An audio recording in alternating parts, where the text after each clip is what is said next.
Welcome to the Becoming Superhuman podcast, where we interview extraordinary people to bring you the skills and strategies to overcome the impossible. And now, here's your host, Jonathan Levy. Greetings, super friends. Welcome to this week's show. This episode's going to take a little bit different of a format and approach. I'm going to be reading you one of our most popular blog posts, which deals with an important aspect of superhuman abilities. That's financial freedom. Financial freedom means the ability to do the things that you want to do and have financial security without having to worry about money. As a lifelong entrepreneur, I obviously have my own very different views on what that means, and so I hope to be able to share them with you. Let me know what you guys think on Twitter or on the blog or on email if you like this format of posts without necessarily an interview, but with a lot of takeaways. I'd love to hear your feedback. And so without further ado, let me present to you guys the Complete Beginner's Guide to Passive Income and Financial Freedom.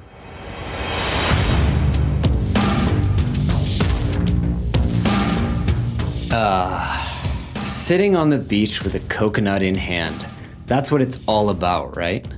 As this article will explain, nothing could be further from the truth. It may not seem like an inherently superhuman skill to earn money while you sleep. However, it's important to understand that, quote, passive income, end quote, or the ability to completely detach your work output from your earnings or income represents mastery over both your finances and your time. If you look at it this way, then understanding and hacking the process of earning a living becomes one of the most important and impressive of superhuman skills. It's for this reason that I began exploring passive income in the early 2000s, along about the time I read The 4-Hour Workweek by Tim Ferriss. It took me nearly 10 years, dozens of trials, and a whole lot of learning before I mastered the system and gained full control over my financial future. For this reason, I'm very excited to share this post, which I originally wrote for Medium.com. In my opinion, it's a pretty in-depth explanation of passive income applicable to both novices or, wait, what's passive income mean, to advanced practitioners. Most importantly, it gives you a number of concrete examples of my own passive income endeavors, which hopefully can spur your creativity and motivate you to get out there and do something with it. It's a bit of a long read, but has been deemed well worth it by the Medium community. So without any further ado, the Complete Beginner's Guide to Passive Income and Financial Freedom, or How I Make More Money by Not Working Than I Did by Working. Since graduating from business school, a lot of people have begun asking me what I'm doing, or if I found a job. The answer is almost always, quote, working a few hours a week on some side projects until relaunching my startup, end quote. Whereas this may sound like an unfortunate or undesirable income, it's not so bad. My gross income now, without really working on anything, is higher than it was when I was working 80-hour weeks running a $3 million a year e-commerce company. It's not glamorous, but it's all part of a strategy. Let me explain. Passive income, what it is and why you want it. Like many, I was first really turned on to the idea of passive income by Tim Ferriss. In the 4-Hour Workweek, he describes the system he developed with BrainQuicken, where the marketing, shipping, reordering, banking, and even customer service of his company was on complete autopilot. I found this idea intoxicating.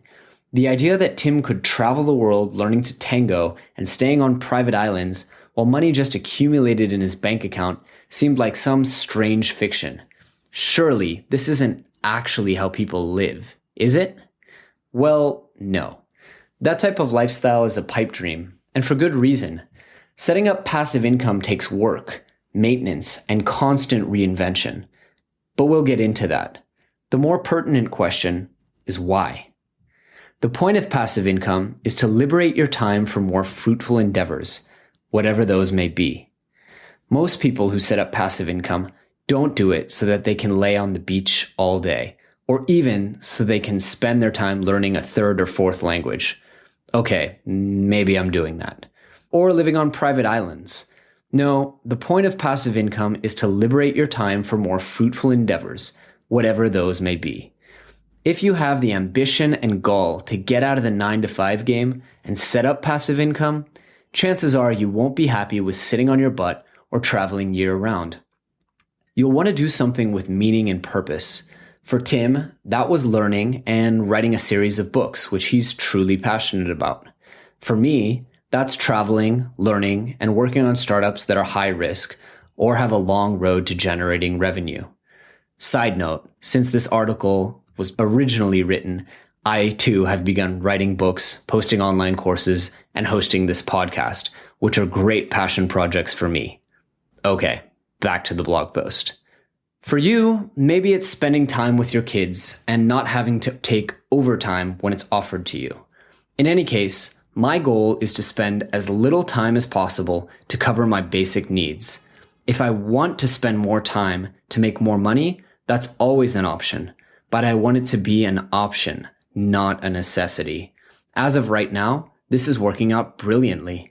Because I have passive income streams set up, I don't have to worry about generating sales immediately, raising funds from investors so that I can eat, etc. But I didn't always have passive income. In fact, it took a lot of trial and error and a lot of learning.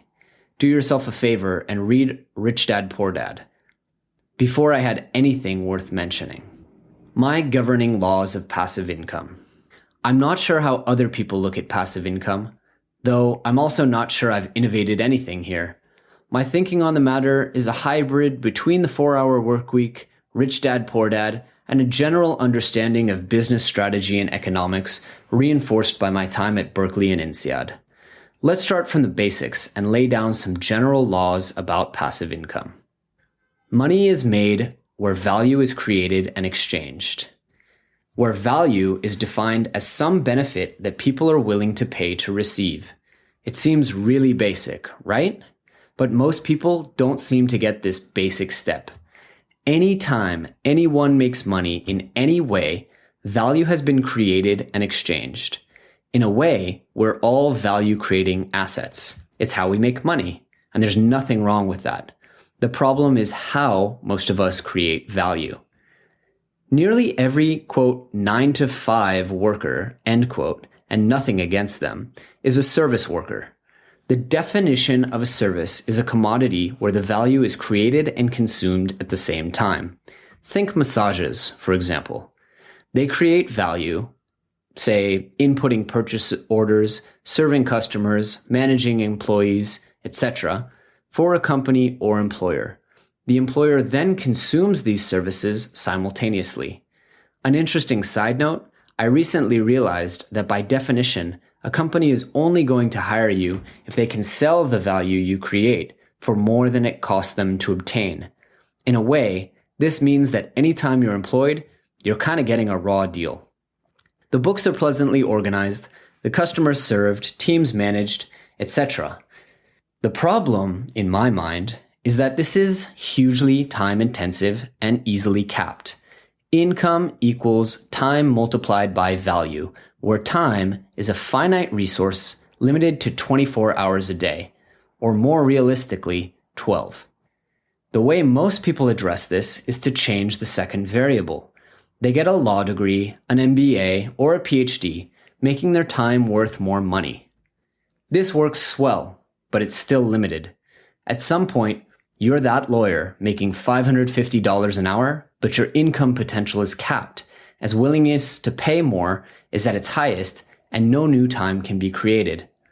What to do? Value that can only be consumed once isn't very valuable at all. You are valuable. Your time, your work, knowledge, experience, and output are all valuable. In fact, your employer, or your customers, if you're an entrepreneur, probably pay a lot of money to rent these things from you. The problem is, whether you're a doctor, a lawyer, an artist, an engineer, or even a baker, the value you create is consumed once, and then it's gone. You can only sell a loaf of bread once. You can only sell each open heart surgery to one client. The value trades hands, and now it belongs to the customer. You get paid once. As we'll see, one of the key tenets to passive income is to break this relationship, to create value that can be amortized and repeatedly sold, rented, or otherwise traded again and again and again. Value has to originate from people, but it doesn't have to be delivered by them. At some point in every value chain, value has to be created by a real human. No argument there. However, who says that a human has to deliver that value? Some very smart humans put in the work to create Google, but for the most part, they don't have to do any work to deliver the value to you, whether it's search results or Gmail or Maps. Your landlord put a lot of work in to afford the apartment you live in, to remodel it, and even to find you as a tenant. But now, he doesn't have to do any work to deliver value to you. You wake up every morning in the apartment, whether or not he works. Passive income is defined as income generating activity that is independent or loosely dependent on time commitment. Just so we're on the same page here, there's no such thing as making money without creating value. I wish. And creating value takes time and effort. So you are technically transacting time for money, in a way. But passive income is where we separate, or at least alienate, the proportional relationship between time spent and money made. It's where there's no longer a fixed ratio, and if there is, it's certainly not a 1-to-1 ratio, but more like a 10 or 20-to-1 ratio of man-hours worth of time to actual time. As another side note, knowing how much your time is worth both to you and on the open market is a valuable piece of information for gauging how effective your passive income activities need to be. The 3 types of value exchange. Fortunately, there are only so many ways to skin a cat or deliver value. If you look at just about all economic activity, you'll see that it breaks down into a few categories. 1. Selling value. The term selling probably doesn't need much explanation, but it's where value is transferred one time in exchange for money. Heart surgery, baguettes, and designer jeans are all ways to sell value. This one would probably be the least optimal of all, at least for passive income, if it weren't for an exception. This is because once you sell a normal commodity or service, you can't resell it. Here's the exception to this. Software or digital goods can be duplicated with very low marginal cost. Now that we don't use CDs, you can actually duplicate it with a cost of 0, and therefore technically can be sold advantageously over and over and over again. This is why Microsoft grew to such a profitable company and why I love selling digital goods. 2. Renting value. Renting value is exactly what you do when you go to work every day. This is a great way to adhere to our rule against one-time consumption, although you can only rent something to one person at a time. That's a drawback. By renting something, I can generally avoid degradation of the value, or at least lessen it. By renting you a house, I'm charging you for the value of shelter and comfort, and in fact incur pretty minimal decreases in value as your usage of the house causes wear and tear. When you're done renting a house, there's still plenty of value left to rent out. And the fact that you've enjoyed a year or two of value doesn't much matter to the next willing consumer. 3. Creating secondary value, generally advertising potential, and then selling or renting that. Note the mechanics of selling and renting here are the exact same. The difference is that with secondary value, we're going to create another form of value, and we may or may not charge to exchange both forms of value. That's confusing, so let's take a simple example. Imagine I create a free newspaper and I give away the value, or information and entertainment, to people at no charge. By doing so, I've created a powerful form of secondary value, the attention of my readers. I then rent this value out to advertisers who consume it regularly. If an advertiser leaves and I find a new one, the fact that the other advertiser consumed value before is of little or no concern to the new customer. That's it. If you can think of a fourth way of delivering value, I'd be very interested to hear it. Governments create value and deliver it in this way, selling you the services of the FDA in exchange for taxes, for example. There's no magical fourth revenue model. That's really it. But don't worry, it works out to our advantage. Engineering passive income and examples. Knowing that there are only so many ways to create value, we simply have to look at the cost benefit of each one and be selective about how value is created. Instead of working in the service framework, passive income necessitates that we build or otherwise acquire something that inherently contains value, which can then be easily and repeatedly transferred to others with little or no work. Plain and simple, we have to create or buy valuable assets, preferably ones that deliver their value automatically. There are a lot of ways to do this, but they all fall into the 3 categories above, and realistically, a lot of them look like different flavors of the same thing.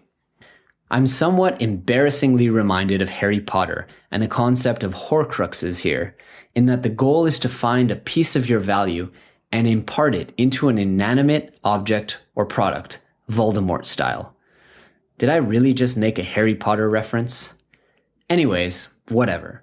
If you want passive income, you have to think about the value you rent out or own. Or you need to buy something valuable that other people would like to use. I love the idea of a 3D printer. Then, put that value into something that can be sold or rented more passively. Maybe you have a car that sits in the driveway, or a vacation home that's empty half the time. Maybe you just have some funny jokes and you could put those into a YouTube video and run ads on it. At some point, you have to transfer your value into something that can work for you. That something is an asset. Let's look at some different assets that can be harnessed to make money and understand how they work. Digital goods, software, information products, stock photography, music loops, etc. This encompasses everything from ebooks to stock images and even Udemy courses, many of which I sell. The idea here is to create a digital good that has value. Why digital? Well, if you're creating really unique handmade socks, you can't just duplicate them and resell them. Furthermore, you have to pack and ship each pair. Both of these things mean that there is a fixed ratio of labor to income, and we've already discussed why that's not ideal. Digital goods can be duplicated, and we can engineer systems or use online marketplaces like Amazon or Udemy to deliver them automatically. Awesome. Side note, patents, if you're smart enough to create one, I'm not, are also great. They require a bit more work and legal hoops to set up, but if a company like Samsung is going to license your patent in one of their products, that's a pretty great set it and forget it income stream for as long as they need the patent. Blogs, websites, YouTube channels, and other informative materials. This is separated intentionally from information products, because here I'm referring specifically to secondary value creation. If you can write a popular blog and get people reading it, you can sell ads. If you write a niche blog about vegetarian, gluten-free cat food, you can use special affiliate links to different websites and get paid when people buy through those links. There's lots of great blogs making tons of money doing these two things. I know people making millions referring credit card signups. But please note that unless someone is writing and distributing the content for you, this is not passive income. It takes a lot of work to drive traffic. Some of the smarter people I know doing this have hired content writers and set up a bunch of sites, but they still invest a ton of time on SEO, finding the right topics, and so on. How about selling actual products? Like we said before, there's nothing passive about this, but if you can create another type of asset, a system for selling products, then it is. One example is to write a book and use Amazon fulfillment services, as I do, to automatically print and ship it every time you sell a copy, depositing the money in your account. Another example comes from Tim Ferriss, who hired overseas assistants to handle everything at BrainQuicken, from the marketing to the reordering. With drop shipping, or having the manufacturer ship directly to your customer, this has become easier, but you should know that it's still a good bit of human labor to advertise, handle customer service, etc. That's the real asset, the company that delivers these services or goods. But hey, it's a good option and you can experiment with automation and delegation as you go along. If you want to know about this a little bit more, read the 4-Hour Workweek already. What about real estate and physical assets? Though they require a huge upfront investment, well, at least 20%, real estate is awesome because it's usually pretty stable and it's a triple whammy. You make money by leveraging a bank's money, you can rent it out with almost no work at all day to day, and the value of the underlying asset actually increases. This is why so many people flock to Airbnb to rent out their apartments when they're going on vacation, too. It's pretty passive, you don't even have to own the asset outright, and you can just hand over the keys and hire a cleaner before or after. The value of your apartment is pretty much untouched. By contrast, imagine buying a plane and renting it out to people for tours. You pay tons of money to maintain it, and after 20 years, its value is almost nothing. The exception is if you can manage depreciation and somewhat automate the value delivery. If you have an expensive tool, like a 3D printer, and you charge people to come over to your house and print things on that printer, it's pretty passive for you to answer emails and open the door. So I give it a semi to yes for passivity. Real estate has another perk. Tax law in the US and most countries has been written by landowners. There are some ridiculous loopholes, like the ability to deduct expenses and even interest as a cost of doing business. Also, you can sell the property and buy another one without paying taxes. I won't go into detail here, but real estate is by far one of my favorite forms of passive income, and it makes up almost 50% of my portfolio. See the next section for a breakdown. Now, what about traditional investments? Stocks and bonds and all that good stuff can be passive income too, but with high investment requirements up front, not unlike real estate. If they're set up to pay dividends, this is a great passive income generator because it's low risk and can hedge out some of the risk you introduce via other endeavors. On the website, I have a nice little chart with some of the different ways people make money, from heart surgery all the way to licensing stock photography. You can look at the difference between active, semi-passive, and passive income at becomingaSuperhuman.com. Now, diversification and my passive income mix. As we'll discuss, passive income opportunities are usually limited time only, and honestly, over half of what you try won't work. Diversification is your friend. Having many sources of income, at least 7 including your day job, is an important hedging strategy. Personally, I've been working at it for a long time, and I've had many failures in trying to build my portfolio. I've done a few apps for BlackBerry. Come on, it was 2009. I've contemplated writing a book. I've written a book. I've started a bunch of blogs and forums. I've taught online courses and joined countless affiliate programs. Here are the ones that are currently working right now. Real estate.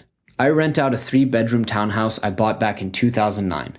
My tenants are the most lovely, most responsible couple who themselves own a home in another state. They take great care of the house, automatically send checks from their bank, and have only had 1 or 2 problems in the last 2 years when the neighbor's house caught on fire.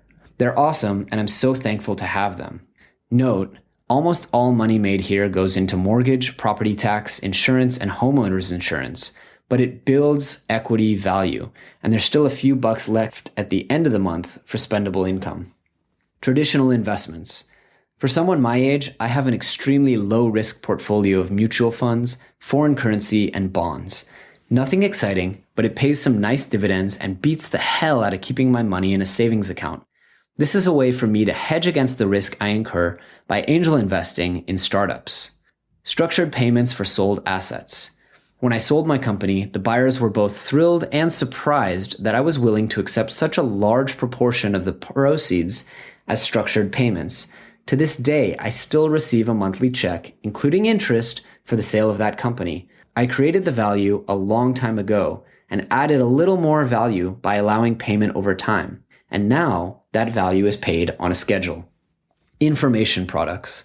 Well, my first book project didn't generate the interest I would have liked to, but another product did, and my recent book did as well.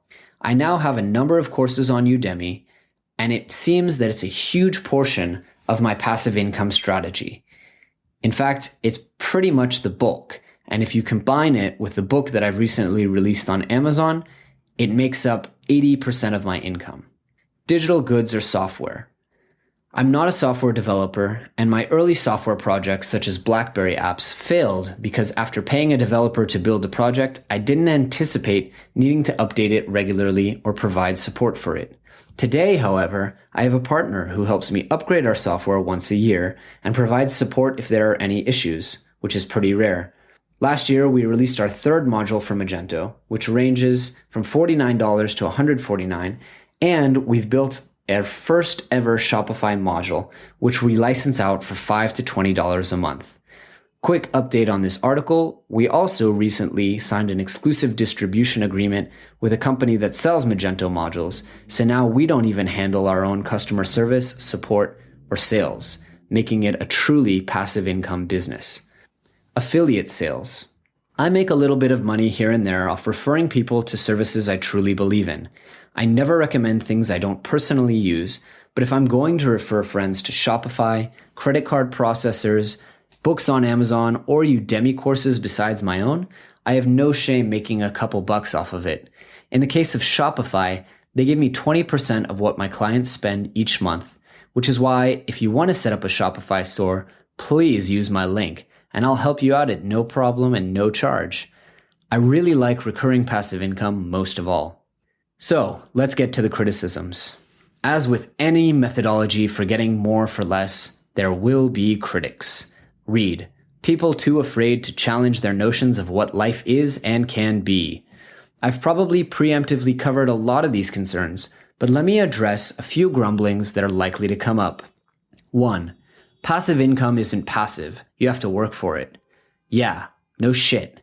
It's about having a finite ratio of work to income. I can put 100 hours of work into information products and sell it 10,000 times for $100 each. Find me somewhere else I can make $10,000 an hour, remembering that brain surgeons and actors spent literally tens of thousands of hours developing their skill set, and I'll be happy to switch to that. I'll then work an hour a month and forget about this whole passive income thing altogether. Number 2, passive income means doing things you hate for money, just like normal work. Well, not really. I love my speed reading course and my productivity course. I'm passionate about the topics I teach, and I love my students. I love working on apps to help small businesses kick more ass. Sure, it's not as sexy as running a full-time startup with dozens of employees, but that's not the point here. The point is to make enough money to be able to take risks and do what I want, whether that's start a new startup or travel to Bora Bora. Number 3, don't you get bored if you don't have to work? Well, yeah. Actually, this is the best criticism to date. I do get bored, and sometimes I lose motivation. And in fact, that's one of the reasons I started this podcast. It's why passive income can't be a replacement for active income. I'm still looking to create a full-time role for myself, whether it's this podcast or additional courses or additional books, or even joining a kick-ass startup. Number 4, most opportunities will disappear within a year. Competition will come in and kill you if you're not vigilant. Yep. That's why we come out with a new version of our software every year or two. That's why I improve my Udemy course every few months. That's why I have to re-sign a lease on my house every 2 years. It's why I'm always creating new strategies and new income channels. The fact is, even with this research and trial error process and improvements, I still have more free time than most people I know. And that's free time I use to patiently seek out awesome opportunities doing things I love. Number 5, you can't build a successful company or a loyal following without hard work. Who the hell cares? I don't care one bit about building a, quote, successful company with most of my passive projects. That's for my active projects. For passive income, I can build products and automated services that are useful enough that people want to buy and use them. And I mean, hey, my Magento modules and Udemy courses have 5-star ratings and tens of thousands of users and students. I could probably sell 2 times as many copies of each if I made it my full-time job, but it's low-value activity. I can have more fun, get more fulfillment, and make more money out of other passive activities. And that's why I don't care that my passive businesses are relatively small and niche. Number 6, I can't do this because I don't have value that's sellable. Bullshit. If you have a job, you have marketable value. Maybe it's low value if you're flipping burgers, but you can create value somehow. I don't care if you have to start out by re-renting the parking spot in front of your apartment. You can find, create, or buy something valuable worth repeatedly selling or renting. Or you're not thinking hard enough. Here's a free idea. A lot of people want to play with 3D printers. I keep mentioning it after all. Get 5 of your friends together and buy one. Put up a website and a listing in the local paper or Craigslist. Charge people $50 an hour for printing. Set up a system that verifies if payment has been submitted and then automatically prints out the files that have been emailed to you. Split the earnings with your friends. Boom, you have passive income. Number 7, you can't make enough money to live a good lifestyle. Well, that depends what you call a good lifestyle. Can I rent yachts, get bottle service, and fly private planes every weekend? No way. Can I travel a good bit, live in central Tel Aviv on the beach with money to spare? Definitely. If you want to make boatloads of money, you're going to need a combination. But if you want time to pursue your passions and have a moderate amount of fun, you can definitely sustain yourself with passive income. And I have to say, nobody ever got rich by working for money. The biggest fortunes that have ever been made are made on creating assets, whether those are companies or books or albums. Number 8, this isn't for everybody. No arguments here. It's not for everybody. Just like you can't imagine taking risks or finding the energy to be creative after you get home from work, I can't imagine trading 40% of my waking life for money, leaving me with no time to actually spend the money I make. Even when building startups, I believe that I'm trading time for asset creation, which is why I still receive checks every month from my last startup. Nothing against you if 9 to 5 is how you choose to live. And in fact, I'm very happy for you if it makes you happy. Just know that you have a choice. In conclusion, this article is long enough, and I think it's time to end. But perhaps I'll write an in-depth ebook or teach a Udemy course on the matter. After all, it's just another stream of passive income. Let me know what you think. So that's it for this week's episode. I hope you guys thoroughly enjoyed it. If so, please take a moment to leave a review on iTunes and to share it with your friends and family. You know, another thing is that we're always looking for guest posts and guests on the blog and on the podcast. So if you know somebody or are somebody who has an interesting superhuman skill to share either on the blog or the podcast, please be in touch with us. Our email is info@becomingasuperhuman.com. Thanks for tuning in to the Becoming Superhuman podcast. For more great skills and strategies, or for links to any of the resources mentioned in this episode, visit www.becomingasuperhuman.com/podcast. We'll see you next time.